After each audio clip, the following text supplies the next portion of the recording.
नमस्कार दोस्तों, स्वागत है आपका स्टडी फॉर सिविल सर्विसेज में। वीडियो को पूरा देखिए। कोई भी आपका फीडबैक है, कोई सजेशन है, तुरंत वीडियो में कमेंट करके जरूर बताइए। अच्छा लगे तो वीडियो लाइक जरूर कर लीजिए और ऐसे वीडियो लगातार फ्री में पाने के लिए चैनल को तुरंत सब्सक्राइब कर लीजिए और बेल आइकन को जरूर टैप कर लीजिए ताकि आगे भी सारे वीडियो आपको मिलते रहे। यूट्यूब में फॉलो करते हैं तो प्लीज ये वाला फ्री टेलीग्राम चैनल जरूर ज्वाइन कर लीजिएगा। सारे नोटिफिकेशन, सारे अपडेट यहीं पे आते हैं, ध्यान रखिएगा। स्टडी फॉर सिविल सर्विसेज का कोई भी पेड ग्रुप अगर आपको ज्वाइन करना है तो सिर्फ 8564809690608975238055 यही नंबर है हमारे, सिर्फ जहां पे कॉल या व्हाट्सएप कर सकते हैं। इंस्टाग्राम पे हमारा पेज जरूर फॉलो कर लीजिएगा, study for civil dot services है। ट्विटर पे हमको जरूर फॉलो कर लीजिएगा, @study for civils है। सारे क्वेश्चन अटेम्प्ट करिए और स्कोर अपना तुरंत कमेंट करके बताइए। नमस्कार दोस्तों, आप सभी का स्वागत है स्टडी फॉर एग्जाम्स में। दोस्तों, यह सामान्य हिंदी सीरीज का चौथा वीडियो है और आज हम लोग 100 प्रश्न पूरे कर लेंगे। जैसा कि आप लोग जानते हैं कि हम लोग सामान्य हिंदी की 1000 की सीरीज शुरू की है और उसमें से हम लोग 100 प्रश्न आज पूरे कर लेंगे। वीडियो शुरू करने से पहले आपको बताना चाहता हूँ, यूपीपीएससी आरओ, बीओ और यूपीपीसीएस प्रीलिम्स सहित हमारे कई पेड ग्रुप चल रहे हैं। अगर आप इन पेड ग्रुप को लेना चाहते हैं तो दिए गए नंबर पर कॉल कर जानकारी प्राप्त कर सकते हैं। तो दोस्तों, देखते हैं हम लोग पहला प्रश्न। कलम का सिपाही क्या है? आत्मकथा, जीवनी, संस्मरण या रेखा चित्र? तो इसका जो सही आंसर है वो ऑप्शन बी, यह एक जीवनी है। कलम का सिपाही एक जीवनी है और यह जीवनी है, यह मुंशी प्रेमचंद की जीवनी है। और कलम के सिपाही जीवनी जो प्रेमचंद जी की है वह इन्हीं के पुत्र अमृत राय ने यह जीवनी लिखी है। इसका जो ऑप्शन बी है वह सही है। आते हैं अगला प्रश्न लोग। समूहवाचक संज्ञा आपको बताना है, राम, कुर्बानी, पुलिस और मिठास। तो इसका जो सही आंसर है वो ऑप्शन सी, पुलिस जो शब्द है यह एक समूहवाचक संज्ञा है। जिन संज्ञा शब्दों से किसी व्यक्ति या वस्तु के समूह का बोध होता है उन शब्दों को समूहवाचक संज्ञा कहा जाता है। जैसे आपका पुलिस हुआ, परिवार हुआ, भीड़, आपका कक्षा हुआ, ये सभी जो शब्द है ये सभी समूहवाचक संज्ञा है। आते हैं अगला प्रश्न लोग। सद्भावना में आपको बताना है कौन सी संधि है, व्यंजन संधि, गुण संधि, यण संधि या वृद्धि संधि? सद्भावना का जो संधि विच्छेद होगा वो आपका सतधन भावना होगा, सतधन भावना होगा। और यहाँ पर व्यंजन संधि है। इसका जो ऑप्शन ए है वो सही है। आते हैं अगला प्रश्न लोग। नर नारी में आपको बताना है कौन सा समास है, बहुब्रीहि समास, द्वंद्व समास, तत्पुरुष समास या कर्मधारय समास? तो इसका हम लोग समास विग्रह करेंगे तो आपका नर और नारी हो जाएगा, नर और नारी। और यहाँ पर द्वंद्व समास है। जिस सब जहाँ पर जो है दोनों पद प्रधान होते हैं वहाँ पर द्वंद्व समास होता है। और प्रायः इसमें जो है आपको योजक चिन्ह जो है प्रदर्शित दिखाई देता है। इसका जो ऑप्शन बी है वह सही है। नर और नारी में द्वंद्व समास है। हिंदी किस भाषा परिवार की भाषा है, ऑस्ट्रिक, चीनी, भारूपी या इनमें से कोई नहीं? तो हिंदी जो भाषा है ये आपके भारूपी परिवार की भाषा है। और भारूपी परिवार जो है ये संसार की सबसे बड़ी भाषा परिवार है। और एक चीज़ आप लोग फैक्ट नोट कर लीजिएगा कि हिंदी जो हमारी भाषा है वह पूरी दुनिया में तीसरी सबसे ज़्यादा बोली जाने वाली भाषा है। तीसरी सबसे ज़्यादा बोली जाने वाली भाषा आपकी हिंदी है और यह भारूपी परिवार की भाषा है। आते हैं अगला प्रश्न लोग। यहाँ पे 4 शब्द दिया गया है, इसमें आपको बताना है कौन एक वचन है, आंसू, दर्शन, बाल और सामग्री? तो इसका जो सही आंसर है वो ऑप्शन डी, सामग्री जो शब्द है यह एक वचन है। बाकी आपके आंसू, दर्शन और बाल सभी आपके बहुवचन शब्द है। इसको आप लोग नोट करते चलिएगा क्योंकि परीक्षा में आपके यह प्रश्न डायरेक्ट पूछ सकता है कि इनमें से आपको पहचानना एक वचन या बहुवचन। तो शब्दों को आप लोग लिखते चलिए, आगे आने वाले प्रश्नों में और भी जो है बहुवचन और एक वचन शब्द आपको बताए जाएंगे। आते हैं अगला प्रश्न लोग। बंदूक एक उपयोगी है, अस्त्र है, शस्त्र है, रक्षा या औजार है? तो इसका जो सही आंसर है वो ऑप्शन बी, बंदूक जो है यह एक उपयोगी शस्त्र है। यह आपकी परीक्षा में वाक्य शुद्धि के रूप में काफ़ी बार प्रयोग किया गया है। तो बंदूक जो है यह आपका उपयोगी शस्त्र है। शस्त्र जो होता है वह हाथ में पकड़ कर चलाया जाने वाला होता है और अस्त्र जो है वह फेंक कर चलाया जाने वाला होता है। तो इसका जो ऑप्शन बी है वह सही है। आते हैं अगला प्रश्न लोग। सामान्य रूप से समास कितने प्रकार के होते हैं, 3, 5, 4 या 6? तो इसका जो सही आंसर है वो ऑप्शन डी, समास जो है कुल 6 प्रकार के होते हैं। इसमें आपका अव्ययी भाव समास, अव्ययी भाव समास, दूसरा आपका तत्पुरुष समास, तीसरा आपका द्वंद्व समास, चौथा आपका द्विगु समास, पांचवा आपका कर्मधारय और छठा आपका बहुब्रीहि समास। तो टोटल जो है 6 समास आपके हैं, अव्ययी भाव, तत्पुरुष, द्वंद्व, द्विगु, कर्मधारय और बहुब्रीहि। इसका जो ऑप्शन सी है, ऑप्शन डी है वह सही है। आते हैं अगला प्रश्न लोग। पुरुष और स्त्री के जोड़े को क्या कहा जाता है? युगल, युग्म, दंपत्ति या इनमें से कोई नहीं। तो इसका जो सही आंसर है वो ऑप्शन ए, पुरुष और स्त्री के जोड़े को जो कहा जाता है वह आपका युगल कहा जाता है। इसका जो ऑप्शन ए है वह सही है। यहाँ पर एक शब्द है दंपत्ति, उसको आप लोग जान लीजिए। पति और पत्नी के जोड़े को जो कहा जाता है वह आपका दंपत्ति कहा जाता है। पति और पत्नी के जोड़े को दंपत्ति कहा जाता है और पुरुष और स्त्री के जोड़े को वो आपका युगल कहा जाता है। इसका जो ऑप्शन ए है वह सही है। आते हैं अगला प्रश्न लोग। जिसका कोई शत्रु पैदा ही ना हुआ हो उसके लिए शब्द क्या प्रयोग होता है? ऑप्शन आप लोग पढ़ लीजिए। इसका जो सही आंसर है वो ऑप्शन डी, ऑप्शन सी, अजात शत्रु। जिसका कोई शत्रु पैदा ही ना हुआ हो उसके लिए जो एक शब्द प्रयोग होता है वह अजात शत्रु होता है। इसका जो ऑप्शन सी है वह सही है। आते हैं अगला प्रश्न लोग।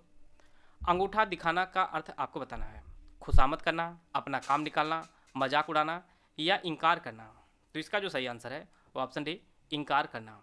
अंगूठा दिखाने का जो अर्थ होता है वह इनकार करना होता है। इसका जो ऑप्शन डी है वह सही है। लिंग की दृष्टि से दही किस प्रकार का शब्द है? स्त्रीलिंग, पुल्लिंग, नपुंसकलिंग या इनमें से कोई नहीं। तो लिंग की दृष्टि से दही एक पुल्लिंग शब्द है।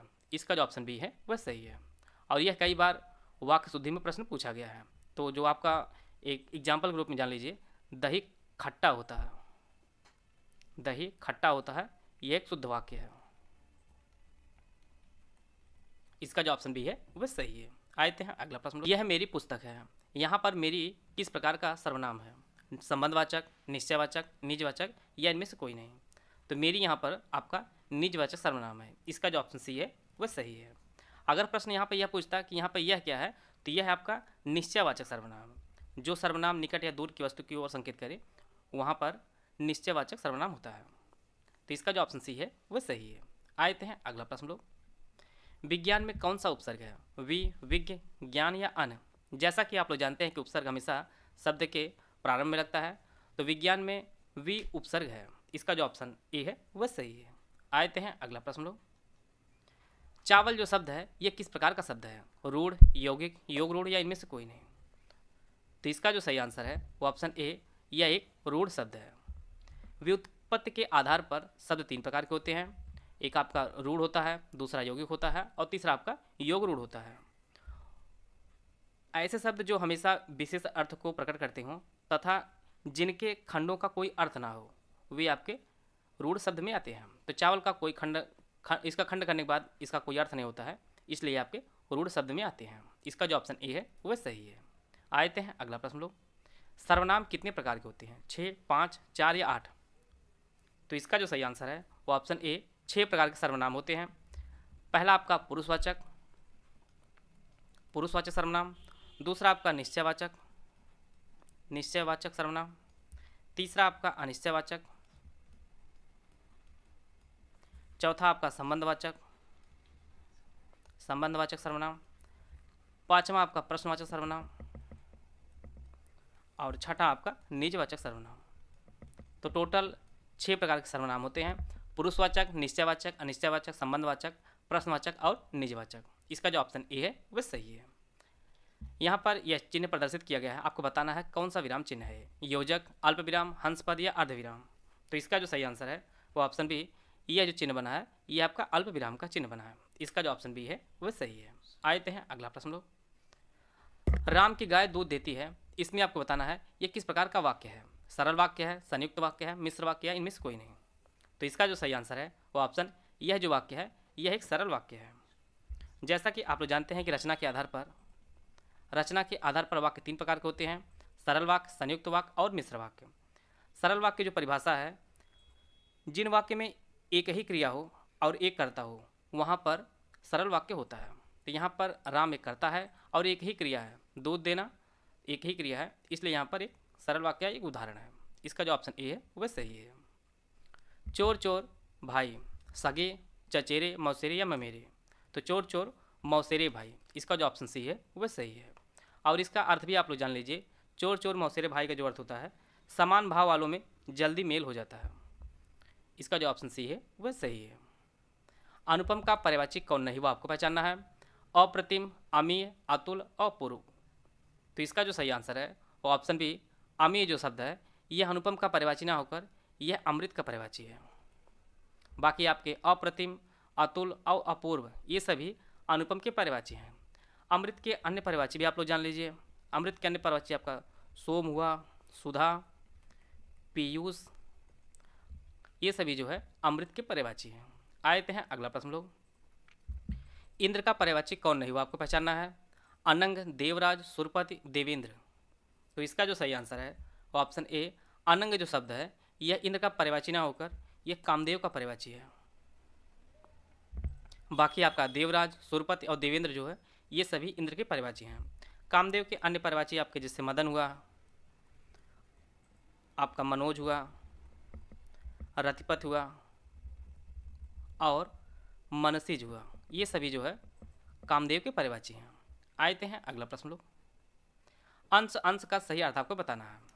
पहले अंश का अर्थ होता है हिस्सा और दूसरे अंश का अर्थ होता है आपका कंधा होता है। तो इसका जो ऑप्शन ए है वह सही है। आते हैं अगला प्रश्न लोग। हिंदी की पहली महिला लेखिका का नाम क्या है। बंग महिला, चंद्र किरण, चंद्रकांता या सत्यवती। तो इसका जो सही आंसर है वो ऑप्शन ए, बंग महिला। हिंदी की पहला महिला लेखिका का नाम बंग महिला है। यह इनका उपनाम था बंग महिला और इनका जो वास्तविक नाम था वह राजेंद्र बाला घोष था। राजेंद्र बाला घोष, यह जीएस में भी कई बार प्रश्न पूछा गया है, इसको आप लोग जरूर नोट कर लीजिएगा। राजेंद्र बाला घोष, अब इनका जो जन्म हुआ था वो वाराणसी में इनका जन्म हुआ था। इनकी एक प्रसिद्ध रचना है दुलाई वाली। दुलाई वाली जो सरस्वती पत्रिका है उसमें 1907 में यह प्रकाशित हुई थी। यह कई बार परीक्षा में पूछा गया है, इसलिए इसको आप लोग नोट कर लीजिएगा। इनका जो वास्तविक नाम था वह राजेंद्र बाला घोष था और इनका जो जन्म था वो वाराणसी में इनका जन्म हुआ था और यह बंग महिला के उपनाम से लिखती थी। आते हैं अगला प्रश्न लोग।